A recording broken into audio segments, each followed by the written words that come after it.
السلام عليكم ورحمة الله، يا رب دايما بخير وبسعادة دايما يا رب. متابعيني الغاليين اخواتي وحبايبي، ربنا يديمكم كده نعمة في حياتي زي ما بتفرحوني كده بكومنتاتكم ولايكاتكم الحلوة.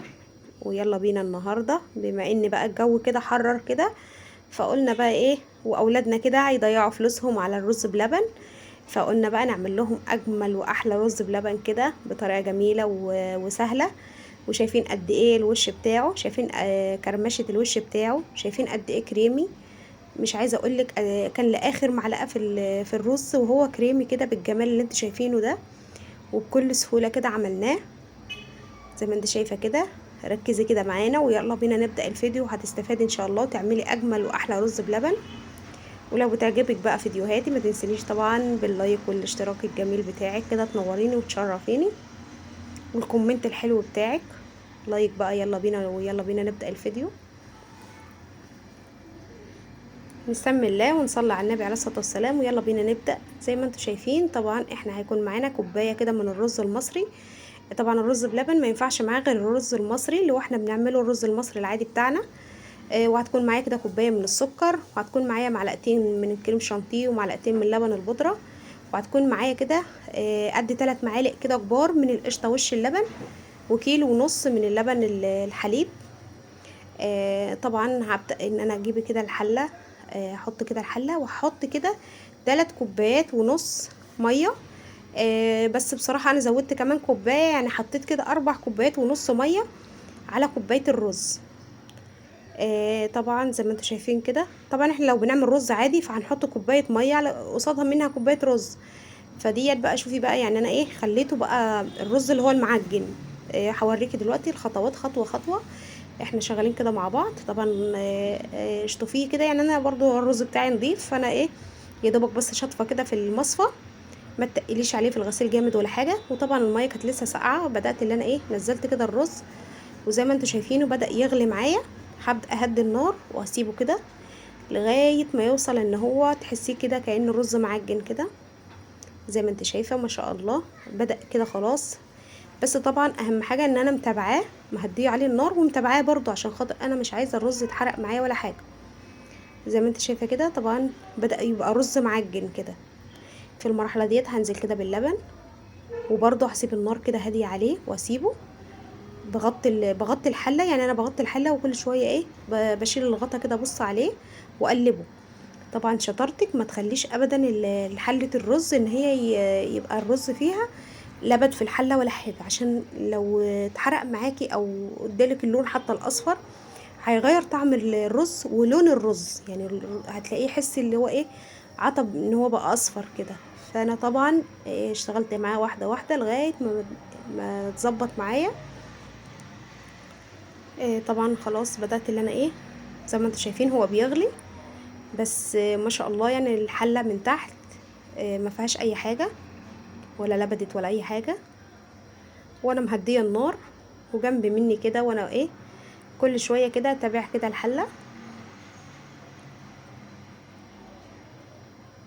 طبعا خلاص كده انا ايه هو اخد شويه كده مع بعضه، لازم تسيبيه ياخد مع اللبن كده، ياخد ويدي كده مع اللبن شويه لمده كده 10 دقايق او ربع ساعه. هبدا انزل بكوبايه السكر، وهشوف لو احتاج معايا سكر تاني هديله كده شويه تاني. هو هيحتاج معايا 3 معالق كده كمان من السكر. ونزلت بالقشطه وش اللبن على قد ما تقدري حطي قشطه وش لبن. طبعا انا اللبن اساسا كان اللبن كله قشطه، يعني انا جايبه لبن كده ايه من مكان كده موثوق منه، يعني ما شاء الله ربنا يا رب يبارك لهم يا رب وييسر لهم امرهم ويوسع عليهم اللي بيدوني اللبن. اللبن بصراحه بيدوني بخيره، والقشطه بتاعته بتكون جميله جدا. فبدات ان انا ايه احط بقى معلقتين اللبن البودره ومعلقتين الكريم شانتيه. الصراحه دولت كانوا مخلين طعم الرز كده جميل جدا وكريمي. طبعا اللبن البودره بيخلي طعمه كريمي جدا، ومع القشطه زي ما انت شايفه كده بدات اللي انا حطيت عليهم كده نص كوبايه كده من الميه، ودوبت كده الكريم شانتيه مع اللبن البودره، وهبدا انزل بيه. زي ما قلت لك انت ممكن تحطي كوبايه ونص من السكر، بس انا ايه يعني هما ال3 معالق برضو 3 معالق كبار كانوا داخلين على النص كوبايه. والسكر بتاعه بصراحه كان مظبوط جدا، يعني انا معايا كده كان سكره مظبوط. لو انت بتحبي بقى مسكر زياده عن كده، بس بصراحه انا حاسه يعني مسكر زياده عن كده مش هيبقى حلو خالص يعني. طبعا ايه، انا مش بحب احط نشا، دي حاجه ترجع لك لو بتحبي تحطي فيه نشا. انا بعتمد على النشا اللي هو اللي كانت في الرز. كده بيخليه معايا كريمي لاخر معلقه. زي ما انت شايفه بدات انزل بايه 3 معالق كده من السكر. خلاص كده طبعا كده معايا. هسيبه بقى ايه على نار هاديه كده، ياخد ويدي كده مع بعض شويه. وبعد كده بقى ايه، مفيش غير ان انا هغرفه بقى في الاطباق. طبعا كان في المرحله ديت النور بدأ قطع، فانا شغاله طبعا بالكشاف كده. فطبعا انا ايه، عشان هنقل التصوير وكده، فهيدوبك هغرف بس الرز وهدخله التلاجة. وهبقى ارجع لكم بيه بعد ما ايه، بعد ما اطلعه بقى، بعد ما النور يجي كده واطلعه من التلاجة. زي ما انتم شايفين انا ايه، سايباه كده ياخد ويدي زي ما قلت لكم على على النار هاديه. وبصي ما شاء الله كوبايه عملت معايا كميه رز جميله الصراحه. بس اهم حاجه بقى لما تيجي تغرفيه وهو لسه سخن، عشان شكل الطبق بيكون شكل الطبق جميل. بياخد نفس الشكل كده وهو لسه سخن ايه في الطبق. زي ما انت شايفه كده. طبعا انا سايباه برضو النار مهديه النار، وبوريكي ان انا سايباه بيغلي اهوت.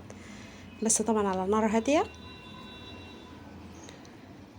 وطبعا عايزه بقى السر بقى بتاع كرمشه الوش بتاعه.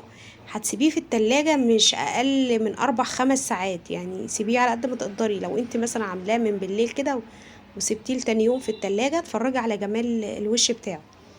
يعني ده انا بقى لما غرفته وسبته في التلاجة فترة طويلة. كنت عاملاه من الصبح كده وسبته لغاية المغرب. بصراحة بقى الوش هوريكي دلوقتي الوش بتاعه. طبعا رجعت لكم بيه اهوت، ما شاء الله عمل معايا الكميه اللي انتوا شايفينها ديت. شايفه قد ايه الوش بتاعه جميل. طبعا الرز بلبن بقى بيتميز بالكرمشه الوش بتاعه ده. شايفين قد ايه جميل وكريمي بقى وجميل جدا الصراحه. طبعا اولادنا بيروحوا يجيبوا كده الطبق كده، يعني يمكن ب8 طبق من عند بلبن. عملت كده الكميه اللي انت شايفاها الجميله ديت. وطبعا احنا بقى عندنا حاجات كده من رمضان، يعني بقى زبيب، سوداني، جوز هند. حطي بقى زيني كده براحتك. وانا برضو حطيت كده على كاسين كده او طبقين معلقتين كده من اللي هو الايس كريم فانيليا. الصراحه الايس كريم الفانيليا ده بيكون طعمه جميل جدا مع الرز بلبن. وممكن ان انت تحطي لو بطعم الصوبيا برضو اي نوع بقى ايس كريم. بس هو يا بالطعم الصوبيا يا بالفانيليا، هو ده اللي بيبقى ايه حلو جدا مع الرز بلبن. زي ما انت شايفه كده. بدأت اللي انا ايه، هعمل كده كام طبق والباقي هسيبه ساده، عشان في بيحب كده عليه زبيب وفي ما بيحبوش. زي ما انت شايفه كده. حطيت كده جوز الهند والسوداني.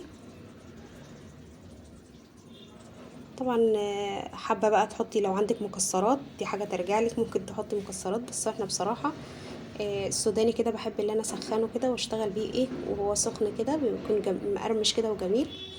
وطبعا ده ايس كريم كده بطعم الفانيليا. هبدأ ان انا كده ايه احط كده الايس كريم. واحط برضو كمان طبق ده كمان. وزي ما قلت لك انا هعمل طبقين، انت ممكن بقى على حسب عدد الاسره اللي انت هتقدمي لهم، فانت بقى ايه تزينيه كده وانت بتقدميه. بيكون جميل جدا والله العظيم. هو انا مش عايزه اقول لك هو مش محتاج الصراحه، هو كده من غير حاجه كريمي كده وطعمه تحفه. يعني كل اللي اكله قال لي المره دي الرز بلبن اجمل واحلى من كل مره بكتير. يعني ما شاء الله كان جميل جدا. عملته كذا مره بصراحه، بس المره دي فعلا كان جميل جدا. عايزه تقولوا لي رايكم كده في الكومنت الجميل بتاعكم. زي ما انت شايفه قد ايه كريمي. يا رب يكون الفيديو عجبكم، والسلام عليكم ورحمه الله.